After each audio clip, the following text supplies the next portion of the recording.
안녕하세요. 여러분들의 청약도우미 열정로즈입니다. 오늘 슬기로운 내 집 마련에서는요, 굉장히 스페셜한 제가 초대 손님을 모셨습니다. 바로 지역 전문가 메디테라님인데요. 메디테라님 반갑습니다. 반갑습니다. 네, 그동안 잘 지내셨어요? 그동안 좀 너무 바쁘게 지냈어요. 임장 다니고 네. 또 책을 조금 쓰느라고 네. 좀 더 숨쉴 시간이 없었다. 그래요? 더 예뻐지셨어요. 제가 봤을 때 열정로즈님이 더 예뻐지셨네요. 메디테라님은 저희 내꿈사하고도 인연이 깊은데요. 예, 부동산 이제 왕기초 강의랑 경매 강의도 진행을 해주셨었어요. 그래서 정말 이 내꿈사에서 기초를 탄탄하게 잡아주신 아주 고마운 또 강사님이신데요. 최근에 또 새로운 책 쓰셨다고요? 네네, 일기 신도시 재건축 미래지도라는 네. 제목의 책인데요. 부동산 트렌드를 보면 그게 계속 변화해 오거든요. 그래서 그 트렌드를 타고 투자를 하냐, 네. 그걸 타지 않고 투자를 하는 따라 수익률이 막 진짜 많이 차이가 나거든요. 네. 그래서 뭐 옛날부터 얘기하자고 하면 뭐 2015년에는 갭 투자가 유행했잖아요. 그렇죠. 개수 투자라고 해가지고 네, 막 네. 뿌린 씨앗의 개수대로 수익이 그렇죠. 막 난다는 그런 투자가 성행했었고, 네. 그리고 2018년도부터는 똘똘한 한 채가 그렇죠. 대세였잖아요. 네. 세금 문제 때문에. 그래서 똘똘한 한 채로 가다가 그 이후에 이제 또 흐름을 타다가 지금의 부동산 트렌드 흐름은 재개발 재건축이에요. 그렇죠. 그래서 재개발 재건축으로 우리가 이제 대통령이 당선이 되면서 공약으로 내민 것들이 이제 재개발 재건축을 활성화하겠다. 그리고 공급을 원활히해서 270만 원까지 공급을 하겠다라고 얘기를 했었는데 지금은 또 이게 약간 미분양이 많아지면서 좀 흐릿해지긴 했죠. 네. 그렇지만 어쨌든 우리가 지금 재개발 재건축을 통해서 원하는 그게 그림이 뭐냐 하면 이젠 사람들이 원하는 곳에다가 집을 지어주겠다라는 거예요. 그렇게 했을 때 원하는 곳은 이미 땅이 없어. 그렇죠. 다 아파트가 들어서 있죠. 있거나 아니면 이제 개발이 안 된 노후 지역, 재개발이 필요한 지역들인데 그런 애들이 1990년대에 200만 원가 공급이 됐어요. 웬만큼 좋은 입지. 이제 그걸 건드리지 않고 재개발 재건축을 하거나 270만 원을 공급하는 거는 불가능한 그렇죠. 거죠. 우리죠. 그래서 무조건 이제 부동산 트렌드상 재개발 재건축이 갈 수밖에 없는 시장이고 거기서 일기 신도시들은 200만 원을 담당했었기 때문에 특히나 지금 30년이 지났잖아요. 그렇죠. 도래하거나 이제 거의 다 이제 지나가고 있는데 그런 애들이 이제 노후화되면 될수록 가만히 놔둘 수가 없기 때문에 일기 신도시를 꼭 챙겨서 봐야 되는 상황인 거죠. 상황상. 그래서 우리가 수익률도 좋게 하고 이 대세 흐름을 잘 타고 게다가 또 일기 신도시의 좋은 점은 뭐냐면 재건축 재개발은 돈이 많이 들어요. 투자금이 많이 들거든요. 네. 왜냐면 집은 낡았어요. 네. 근데 새 집이 되면 가치가 좋아질 거니까 그 미래 가치가 반영이 돼 있어서 매매가는 높은데 네. 정말 집은 썩었잖아요. 그렇죠. 오래 30년 막 50년 막 이렇게 된 것들이 좀 있기 때문에 물론 일기 신도시는 50년짜리는 없지만 뭐 재개발 재건축 쪽에서는 워낙 오래됐기 때문에 살고 싶어하는 사람은 없잖아요. 실수요자는. 네, 그러다 네. 보니까 전세가가 낮아요. 네. 그래서 전세가랑 매매가랑 그 실투금의 투자금의 차이가 엄청 커서 사실은 투자금이 제일 많이 들어가는 이제 투자 종별로 봤을 때는 재개발 재건축 분야가 사실 투자금이 많이 들어서 그렇죠. 초보자라던가 소액 투자를 원하시는 분들은 진입하기가 어려운 분야예요. 근데 일기 신도시라는 지역은 특징적으로 그런 부분에서 훨씬 메리트 있는 지역이에요. 왜 그럴까요? 왜냐면 네. 아파트가 저층이 아니어서 용적률이 낮아서 일기 신도시는 안 좋아서 이번에 특별법을 제정해서 해주겠다 해서 노후계획도시 특별법으로 발표가 되긴 했는데 아무래도 일기 신도시 전체적으로 도시를 계획하고 만들다 보니까 인프라가 잘 돼 있는 거죠. 네네. 그리고 서울의 위성도시로 만들었던 애들이라서 네. 서울로 출퇴근하는 사람들의 수요를 받는 거죠. 그러다 보니까 그 사람들은 서울로 출퇴근할 만한 사람들이니까 고소득자인 거예요. 그러니까 주택의 여건이 나쁘거나 주변의 상황이 안 좋으면 그 사람들이 거기에 살지 않아요. 그렇죠. 네, 충분히 서울로 출퇴근 가능하면서 고소득자들이 좋아할 만한 환경이 마련되어 있는 곳이 일기 신도시고 그리고 이제 막 30년이 도래했고 관리를 잘하면 아파트는 깨끗하고 괜찮아요. 네. 그래서 오래될 수 있어서 상대적으로 그냥 재개발 재건축으로 이렇게 구역구역 지정돼 있는 데보다는 도시 전체적으로 좀 관리가 잘 돼 있고 도시가 계획되어 있기 때문에 그런 환경이 좋아서 다른 재개발 재건축보다는 전세가가 높을 수밖에 없는 거죠. 심지어 우리 갭 투자 한참 성행할 때는 그렇죠. 막 1기 신도시 내에서 네, 전세가가 막 거의 90% 그렇죠. 육박해서 막 올라갔었어요. 그래서 네. 저도 1기 신도시에 뭐 물론 투자도 저도 실전 투자자이기 때문에 투자를 했기 때문에 일개 신도시가 갭 투자의 성지였죠. 그러니까요. 네. 그래서 막 뭐 2천, 3천 가지고 네, 막 소액으로도. 들어가고 막 했던 도시이기 때문에 소액 투자자들도 충분히 재건축으로 접근할 수 있는 도시가 1기 신도시예요. 그렇게 했을 때 소액 투자자분들이 난 재개발 재건축 나 좋은 거 알지 뭐 그게 새 집이 되면 좋은 건 누가 몰라? 그치만 돈이 없어서 못해 라고 하셨던 분들이 소액 투자자분들이 꼭 놓치지 말고 챙겨봐야 될 지역이 1기 신도시 지역이라고 말씀을 드릴 수가 있겠습니다. 메디테라니움 설명 들으니까 너무 지금 막 호기심 엉덩이가 막 들썩들썩 하죠? 엉덩이가 막 들썩 하는데요. 책에서는 어떤 걸 좀 중점적으로 다루셨을까요? 제가 사실은 작년부터 임장 프로그램을 네. 이렇게 돌려가지고 네. 그러니까 솔직히 모르는 사람이 이렇게 임장을 나가면 레미안 아파트든 아이파크 아파트든 자이 아파트든 다 시멘트로 만들어져 그쵸, 안 있거든요. 보이죠? 뭐 아이파크 시멘트, 레미안 시멘트 그냥 시멘트지 얘네가 각각이 어떤 차이가 있어서 가치가 왜 다른지를 알 수가 없어요. 그리고 대부분 물건 임장이라고 하죠. 그 네. 단지만 임장을 다니시는 분들이 많아요. 그래서 이 단지는 뭐 로얄층이 어떻고 여기랑 얼마나 가깝고 이런 것만 보고 오시는 분들이 많으신데 사실 지역을 전체적으로 위에서 내려다보면서 여기가 왜 더 좋은지 그리고 앞으로 여기가 더 좋아질 것 같은지에 대한 전체적인 조망이 돼야지 그 가치를 판단하기가 좋거든요.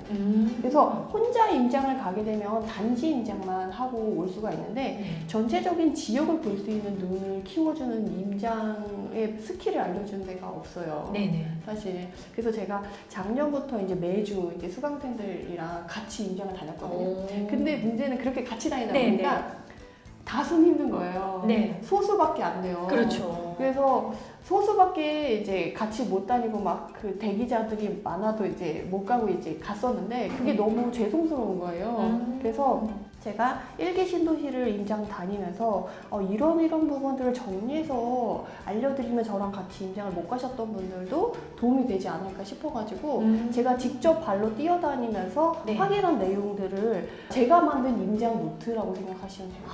그래서 이거 얘랑 다른 건 이걸 봐야 돼. 그리고 여기 이 단지의 특징은 이거니까 이런 걸 봐야 돼 라는 식으로 해서 구역별로 생활권별로 좀 나눠서 네. 제가 아주 상세하게 정리를 해놨어요. 왜냐면 네. 그 같은 지역 안에서도요 구역별로 좀 틀려요. 예를 들자면 평촌 같은 경우 평촌 신도시로 되어 있잖아요. 네. 지하철역을 기준으로 네, 네, 평남과 평북으로 갈려요. 근데 우리가 알고 있는 평촌 신도시의 특징은 평남 지역의 특징이에요. 그렇죠. 평북 지역의 특징이 아니거든요.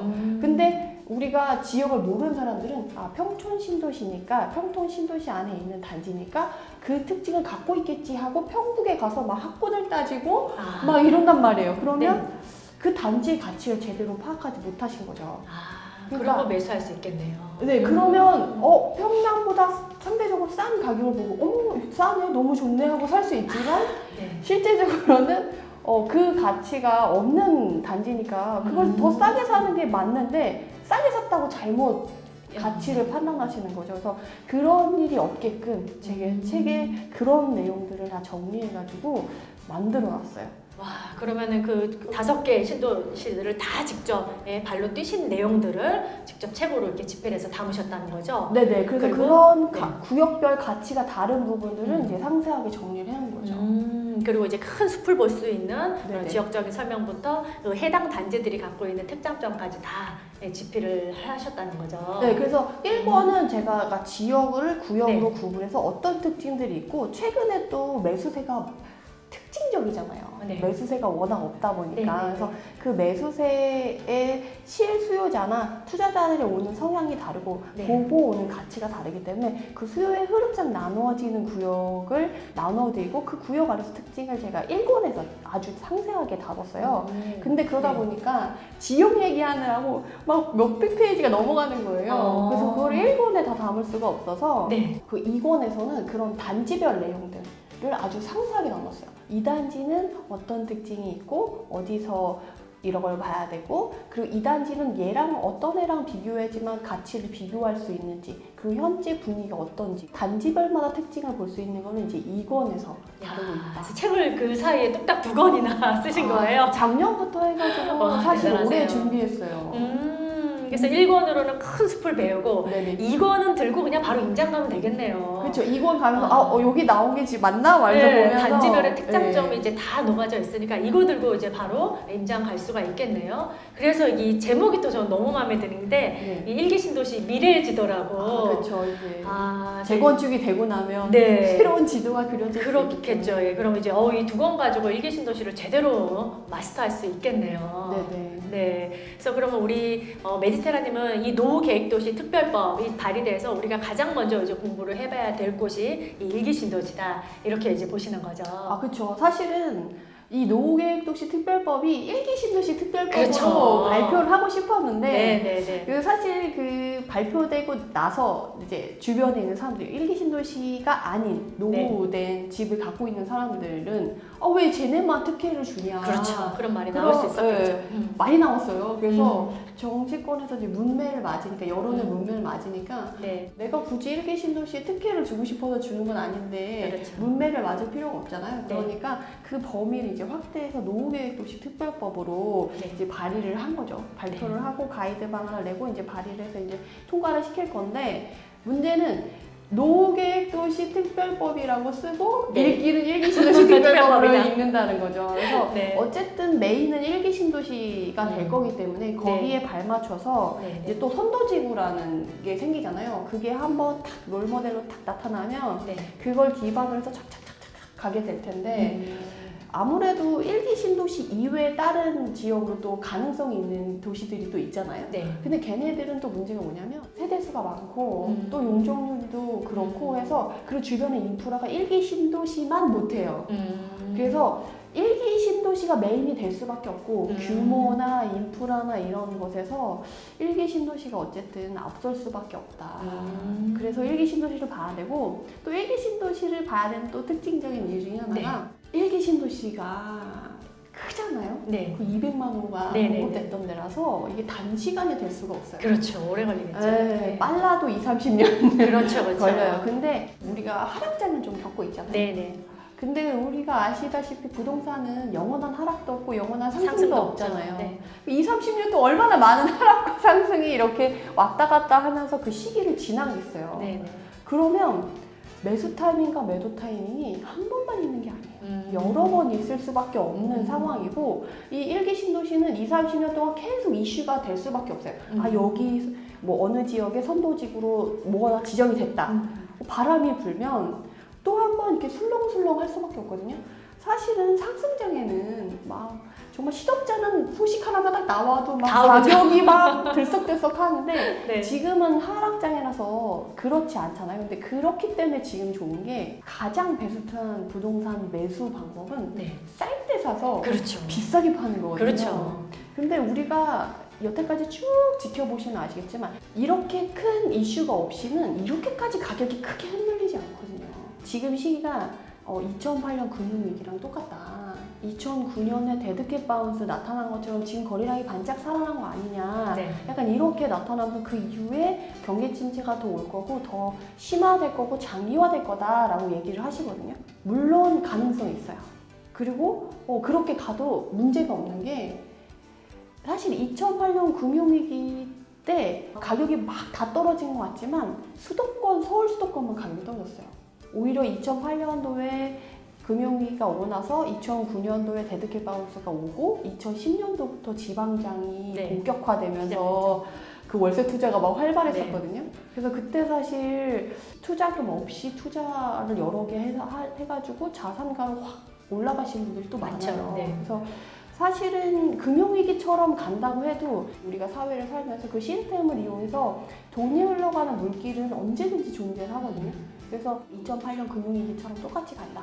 데드캣 바운스다. 이렇게 해도 2010년에 본격적인 지방장이 왔듯이 지금과 완전 똑같이 갈 수는 없지만, 지금 또 다른 자본주의 시스템 안에서 돈의 길이 또 어느 곳을 찾아서 갈 거란 말이에요. 그렇죠. 그래서 그 유력한 것 중에 하나가 일기 일기 신도시라는 거죠. 네. 그리고 걔네들은 한 번 배워두면, 한 번 지역을 가서 공부를 해두면 최소 30년은 써먹을 써먹을 수가 수 있다. 있는 거죠. 한 번만 제대로 배워놓으면 네. 30년 동안 그 흐름을 지켜보면서 네. 들어갔다 나왔다 하면서, 저는 일기 신도시를 바라보는 사람들에게 말씀드리고 싶은 건, 일기 신도시는 바람탄을 투자다. 바람이 불 때 불기 전에 들어갔다가 네. 바람이 불 때 수익을 먹고 나오고, 또 약간 조용할 때 다시 들어가서 바람이 불 때 다시 먹고 나오고 네. 하는 식으로 30년간 꾸준히 저희에게 먹거리를 제공한 그런 아주 효자 도시가 될 것 같다라고 말씀을 드릴 수 있을 것 같아요. 설명 들으니까 너무 매력적이네요. 한 번 제대로 배워놓으면 정말 2, 30년 써먹을 수 있겠네요. 분당만 해도 10만 원대 1년에 1만 가구씩만 이주하고 진행돼도 뭐 첫 단지부터 마지막 단지까지 뭐 10년 걸릴 거다라는 얘기가 나오니, 이 5개 신도시가 다 재건축으로 완성이 되려면 정말 오랜 시간이 걸릴 것 같고, 메디테라님 말씀처럼 투자의 타이밍과 이 기회가 많이 또 올 것 같습니다. 너무 좋은 말씀 감사합니다, 메디테라님.